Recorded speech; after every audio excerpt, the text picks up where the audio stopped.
नमस्कार शेतकरी मित्रांनो. शेतकरी बळीराजा यूट्यूब चॅनलमध्ये सर्वांचं सहर्ष स्वागत आहे. आता ही टोपी पुढे गणपतीवरून आणली आपण. आजच्या व्हिडिओत वापरावा असा विचार मनात आला, त्यामुळे वापरतोय. तर बघा शेतकरी मित्रांनो, खोडवा पिकाचे सर्व व्हिडिओ अपलोड करणार आहे असा तुम्हाला आपण शब्द दिलेला आहे. आणि महाराष्ट्रात प्रामुख्याने काय झाले, जळगाव या साईडला केळीच्या बागा भरपूर होत्या आणि त्या परिसरातून केळीच्या बागा त्या ठिकाणी त्या जमिनी खराब झाल्यामुळं तिकडं बागाचं प्रमाण कमी झालं आणि पश्चिम महाराष्ट्र आणि आपला मध्य महाराष्ट्र या ठिकाणी बरेच शेतकरी केळीच्या बागा करू लागले. आणि केळीच्या बागा करत असताना शेतकऱ्यांना हे माहीत नाही नक्की केळीच्या बागाला लहानपणापासून ट्रीटमेंट काय द्यावं लागते, पुढं वेण टाकल्यानंतर काय करावं लागतंय, बांधण्यासाठी काय करावं लागतंय. आणि या गोष्टी त्या आपल्या ह्या पश्चिम महाराष्ट्र किंवा मध्य महाराष्ट्रातल्या दुकानदारांनाही माहीत नाहीत की नक्की या केळी हे पीक नवीन आल्यामुळं याला आपण काय ट्रीटमेंट दिली पाहिजे. तर हा सर्व अभ्यासाचा विषय आहे. त्यामुळे तुम्हाला एक विनंती अशी आहे, प्रत्येक व्हिडिओ हा आपण जर केळी बागायतदार असाल तर संपूर्ण बघावा, कारण आपण एकमेकाच्या अनुभवातून शिकत असतोय आणि याच प्रेरणेतून आपण या ठिकाणी आपला युट्यूब चॅनल चालू केलेला आहे आणि त्याला उत्स्फूर्त असा प्रतिसाद तुम्ही दिलाय. त्याबद्दल तुमचं एक मी या ठिकाणी आभारी आहे. आणि आता व्हिडिओला पुढे सुरुवात करतोय. गेल्या वेळेस आपण पोगा भरण्याचा व्हिडिओ केलता. आता पोगा भरण्याचा रिझल्ट कसा आहे मी नंतर तुम्हाला सांगतो. आता तत्पूर्वी तुम्हाला सांगतो, त्यावेळेस मी सांगितलं होतं की खोडवा या पिकाला लागण असो खोडवा असो, लागणीला किमान 2 वेळा आपण या ठिकाणी बुरशी वर काम करणारी औषधे दिली पाहिजेत. आणि खोडवा असेल तर आपला खोडवा या पिकाला कमीत कमी एकदा आपण बुरशीचं औषध सोडलं पाहिजे. बुरशीचा अटॅक जर आपल्या केळी या पिकावर झाला तर त्याचे विपरीत परिणाम होतात. तुम्हाला सांगतो, मुळीवर बुरशीचा अटॅक होतो. परत कॉलर रॉट नावाचा एक रोग आहे. फंगिसाइड आणि बॅक्टेरिया अशा प्रकारची बुरशी असते. बुरशीचे अनेक प्रकार आहेत, 10 ते 11 प्रकार आहेत. त्यापैकी कुठली बुरशी आपल्या केळी पिकाला लागेल हे सांगता येत नाही. जर आपल्या बुरशीचा रोग मुळीवरती झाला तर आपली मुळी चालत नाही, त्याचा विपरीत परिणाम आपल्या या पानाच्या साईजवरती होत असतो.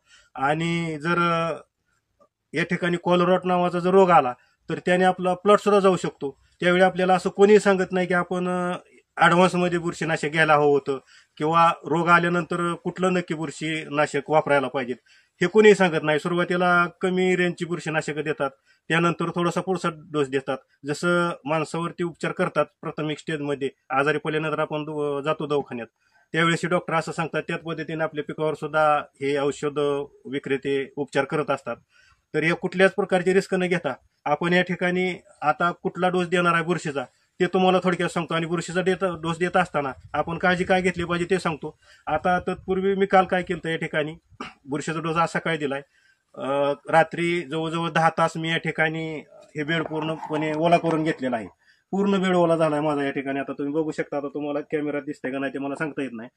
आणि पूर्ण बेड का ओला करायचा हे तुम्हाला मी समजावून सांगतो. ज्यावेळेस आपल्याला बुरशीजन्य औषधाचा या ठिकाणी उपचार करायचा आहे त्यावेळेस बेड ओला करणे अत्यंत आवश्यक आहे. कारण ह्या आपण 4 प्रकारचे बुरशीनाशक या ठिकाणी देणार आहे. तर त्यात तत्पूर्वी तुम्हाला सांगतो, आपण गेल्या 15 दिवसापूर्वी पोगा भरणी घेतली होती या झाडाची. तर पोगा भरणी घेतल्यानंतर बघू शकता तुम्ही, पोगा भरणी घेतली जर अलीकडे या कॅमेरामॅन इकडे, तर हे पान कसं निघलंय बघा. पोगा भरण्याचा आपल्याला इतका विशेष फायदा झालेला आहे. या पानाची रुंदी आपण बघू शकता. कारण खोडवा असला म्हणून याची पोगा भरणी घ्यायची नाही असा काय विषय नाही. तर पोगा भरण्याचा रिझल्ट अतिशय उत्कृष्ट आपल्याला आलाय. झाडाची साईज ही बुंद्याची साईज वाढलेली आहे आणि हे पानांचं इथं अंतर या ठिकाणी आपल्याला लाभलेलं आहे 4 इंचाचं. या सर्व गोष्टी असतात म्हणून पोगा भरणी आपण घेतली पाहिजे, खोडवा असो लागण असो. आता मूळ विषयावर आपण येऊया. बुरशीचा विषय निघाला तर ज्यावेळेस आपण बांधणी करतो त्यावेळेस मुळी डॅमेज होत असते. ती मुळी डॅमेज झाल्यानंतर वेगवेगळ्या प्रकारची बुरशी त्या मुळीवर अटॅक करते आणि त्यातून वेगवेगळ्या प्रकारचे रोग आपल्या केळीवरती येतात. मुळी बंद पडणे किंवा कॉलर रॉट येणे, अनेक वेगवेगळे रोग, झाडाची वाढ थांबते. तर सर्वात महत्वाचा विषय सांगतो तुम्हाला. जे शेतकरी हुशार असतात, काही शेतकरी आपल्या महाराष्ट्रात असे आहेत ते अति हुशार आहेत, त्यांना काय वाटतं की आपणच हुशार आहोत. तर अशा शेतकऱ्यांसाठी एक मला मोलाचा सल्ला द्यायचा आहे. बोटावर मोजणे इतके अति हुशार शेतकरी आहेत, त्यांना सर्व औषधाची नावे तोंडपट असतात आणि काय केलं पाहिजे काय केलं नाही याचा त्याला अभ्यास असतो. अशा शेतकऱ्यांनी ज्यावेळेस कमेंट करताना थोडासा विचार करून कमेंट करावी. आपण व्हिडिओ बनवत असतो त्यावेळेस काय असतंय की आपला अनुभव हा दुसऱ्यांना द्यायचा असतोय आणि एखादी दुसरी त्यात चुकी होऊ शकते. त्याचा अर्थ असा होत नाही की व्हिडिओ हा चुकीचा आहे. बुरशीजन्य रोगाचा आपल्या केळी पिकावर अटॅक होऊ नये यासाठी आपल्याला हा व्हिडिओ अत्यंत महत्वाचा आहे. व्हिडिओ संपूर्ण बघत चला. प्रत्येक व्हिडिओतून काहीतरी घेण्यासारखे आहे. तर तुम्हाला सांगतो, आपण या ठिकाणी काय केलं, 10 तास बेड भिजवून घेतला. बेड भिजवून घेतल्यानंतर आता आपण त्या ठिकाणी जो आपण पुढे जाऊन आता डोस देणार आहे, त्या डोसचं तुम्हाला वर्णन सांगतो. आपण या ठिकाणी ब्लिचिंग पावडर घेतली, स्टेप्टोसायक्लिन घेतलंय, आणि त्याचबरोबर गण हे औषध घेतलंय पोलनचं, आणि त्याचबरोबर ब्लू कॉपर घेतलंय.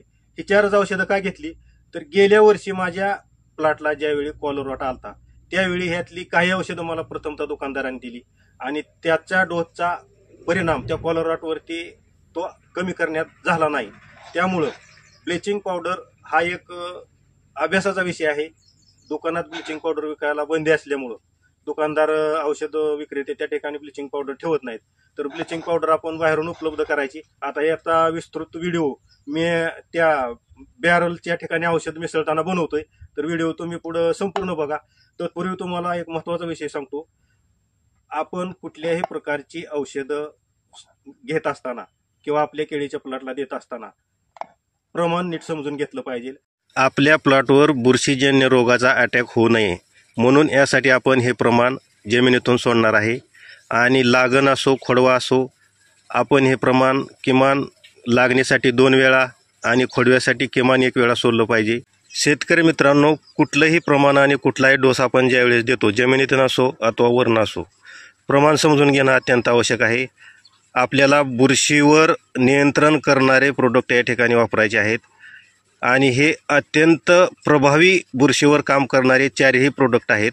आता या ठिकाणी मी तुम्हाला प्रमाण सांगतो, प्रमाण अगोदर नीट समजून घ्या.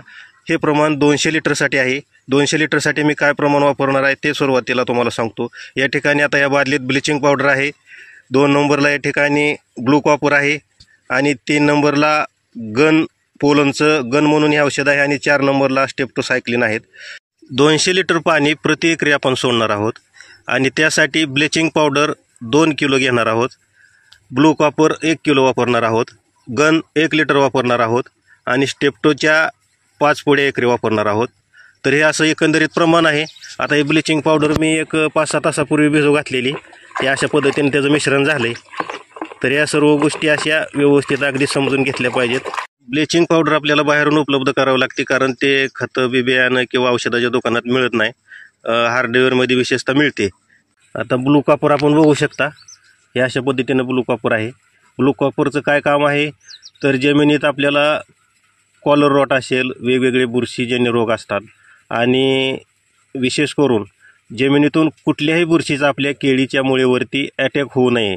पोलनचं गन म्हणून हे औषध आहे. हे औषध इतकं परिणामकारक आहे तुम्हाला सांगतो. गेल्या वर्षी माझ्या केळीच्या प्लॉटला कॉलर रॉटने गाठलेलं, आणि त्यावेळेस मी हा डोस वापरला होता.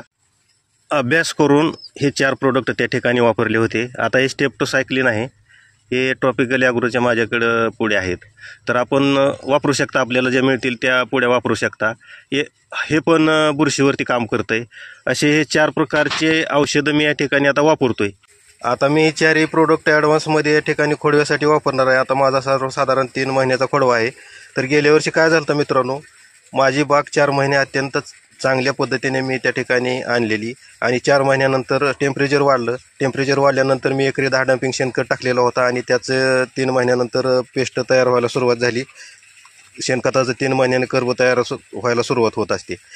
मग या सर्व गोष्टीचा विपरीत परिणाम असा झाला की मी त्यावेळेस खतं टाकून बांधणी केली, आणि टेम्परेचर वाढलेलं असल्यामुळं या सर्व गोष्टीत चा विपरीत परिणाम असा झाला की जमिनीत आपल्याला उष्णता भरपूर वाढली, आणि उष्णता वाढली त्या ठिकाणी बुरशीजन्य रोगाने अटॅक केला.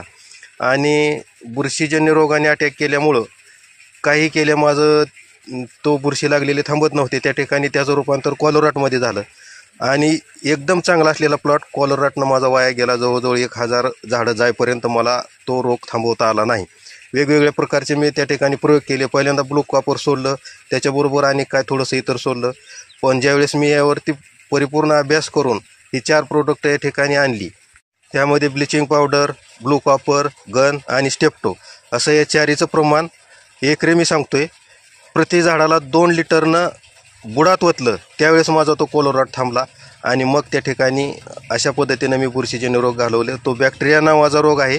बॅक्टेरियाजन्य बुरशी जी असते ती जमिनीतून काय होत असते, आपण बांधणी करतो त्यावेळेस त्या मुळी डॅमेज होतात, आणि त्या मुळी डॅमेज झाल्यामुळं त्यातून शिरकाव करते.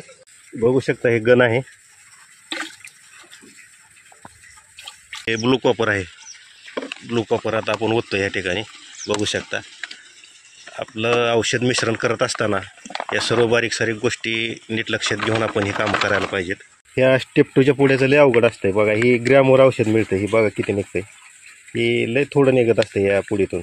अत्यंत ग्रॅमवर आहे, ग्रॅमवर असल्यामुळं अत्यंत थोडं औषध निघतं यातून. ही असं व्यवस्थित अगदी या सर्व गोष्टी करायला पाहिजे. बॅलरला अशा पद्धतीने एक फडक्याचा वापर करून या ठिकाणी मी बांधले आणि ब्लिचिंग पावडर अशी गाळून घ्यायला लागते. ब्लिचिंग पावडर ही डायरेक्ट ओतता येत नाही. आता कसं होतंय तुम्हाला हा सल्ला सांगतोय, मग तुम्ही ब्लिचिंग पावडर जर डायरेक्ट ओतली तर ती ड्रीपमध्ये जाऊन ड्रीप चेकअप होण्याची शक्यता आहे.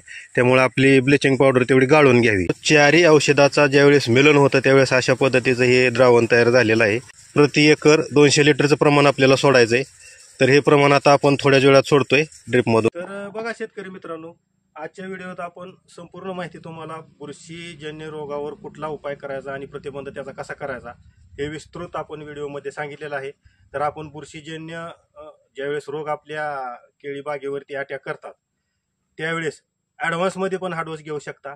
आणि किमान लागण असेल, खोडवा असेल, याला किमान 1 ते 2 वेळा हा डोस आपण ड्रीपमधून द्या. ड्रीपमधून डोस देत असताना काळजीपूर्वक डोस द्या. आणि आपल्याला या बुरशीजन्य रोगापासून वाचायचं असेल तर जो आपण व्हिडिओत सांगितलं त्याप्रमाणे डोस जरूर द्या. याचा रिझल्ट अगदी 100% आपल्याला येणार आहे. याचा विपरीत परिणाम तुम्हाला सांगतो भविष्यात जाऊन ज्यावेळी आपण केळी व्यापार लाईनवर विक्रीसाठी घेऊन जातो, याचा विपरीत परिणाम होत असतो. आपल्या केळीची साईज या ठिकाणी लहान होत असते, त्याची लांबी मिळत नाही, रुंदी मिळत नाही, आपल्या गडावरती शायनिंग मिळत नाही.